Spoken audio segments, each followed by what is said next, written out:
aya masaha sengeye aba babyeyi sengeye umugabo Taya binifo, sobi enema, shandola wi, jesiki de bone. Haleluya. Amavuta abakunzi ba Yesu ni byose TV Mani bahumugisha murwa abarwayi bakire rarabonema abari hanze turabasengeye abakurikirana biganiro byacu yewe Uwiteka n'izina rya Yesu abagwayi bakire n'izina rya Yesu abagwayi bakire abagwayi bakire abagwayi bakire abashomeri bahakazi n'izina rya Yesu ababuze akazi nibabona akazi n'izina rya Yesu aya masaha ndasengera n'izina rya Yesu umuntu wese ukurikirana ibiganiro bya Dawidi TV aya masaha uyu mubyeyi ndamusengeye uyu mukobwa ndamusengeye uyu musore ndamusengeye uyu yayabone shando rawi enema n'izina rya Yesu nohereje imbaraga zibohora ndabohora ubuzima bwawe waba uri muri Amerika waba uri muri Uganda waba uri muri Kenya waba uri muri Canada n'izina rya Yesu bagwayi bakire babuze urubyaro bahesheje kubyara imbaraga zibohora ndazohereza ku buzima bwawe ndakubohora aho bakuboshe ndakubohora wa mubyeyi we boye ubuzima bwawe wa mugabo we ndakubohora imbaraga zakugendagaho ndazihagaritse n'izina rya Yesu aya masaha nyir'icyubahiro mwami wanjye abagwaye indwara zikomeye nonaha zihagarare ndaguhagaritse wa bugwayi we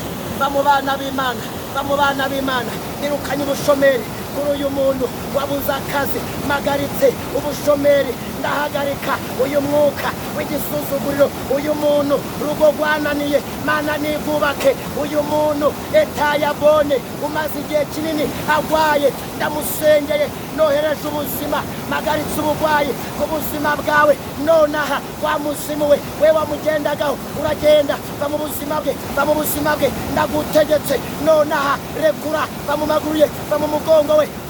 rerebonema shandorawi jesikidebo mandiko yafika ndasengera muntu wese ukurikirana ibiganiro byanjye kuri Dawidi TV nohereje baragazi mubohora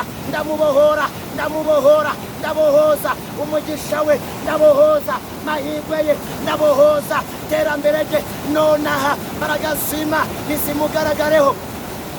aya masaha babuze akazi reka bakabone n'izina rya Yesu abakobwa babuze abagabo ndabasengeye bahesheje abagabo aya masaha abasore babuze abagore bakabura inkwano ndabasengeye ndababohoje bahesheje amahirwe bahesheje iterambere n'izina rya Yesu mwami w'imbaraga ndasenze abari hanze bari mu buzima bubi mana ndahamagara mugisha wawe ndahamagara neza yawe n'izina rya Yesu mwami w'imbaraga aba babyeyi babuze amahoro mu ngo zabo ndabasengeye bahesheje amahoro n'izina rya Yesu aba bagabo babuze akazi bakabura amahoro mu ngo zabo ndabasengeye abagwayi bakire n'izina rya Yesu sengeye abana babo sengeye imiryango yabo n'izina rya Yesu magaritse ubugwayi magaritse diabete magaritse indwara z'umugongo nonaha wa mudayimoni we wo kurwara indwara y'umugongo ndagutegetse rerebo netandolawi jesikidebo mandiko ya siregre rerebo nekota mene shandolawi jesikidebonema rabo eneshando mamaga imbaraga z'agakiza imbaraga zo gukomera imbaraga z'umwuka we sabi umugisha wowe unkurikirana sabye umugisha ku buzima bwawe mivumo bari barakuvumye ndakuvumuye n'izina rya Yesu mugisha w'Imana nukubeho n'izina rya Yesu ndafungura terambere ryawe ndafungura mahirwe yawe ndafungura akazi kawe byari byaranze ndategetse reka byemere n'izina rya Yesu w'i Nazareti mugisha w'Imana ube ku buzima bwawe n'izina rya Yesu Kristo w'i Nazareti urakoze Yesu wumvise gusenga urakoze turemye amashini n'izina rya Yesu igihugu cy'u Rwanda ukirinde abari mu Rwanda bose ubarinde n'izina rya Yesu mamagaye umwuka wera mu gihugu cy'u Rwanda n'isi yose mamagaye umwuka wera z'indwara zikomeye zigiye kugaruka Mana uzihagarike abantu bawe ubakingire, imbaraga z'Imana zikora imirimo n'ibitangaza mu izina rya Yesu. Urakoze Mwana, wumvise gusenga mu izina rya Yesu w'i Nazareti. Amen. Amen.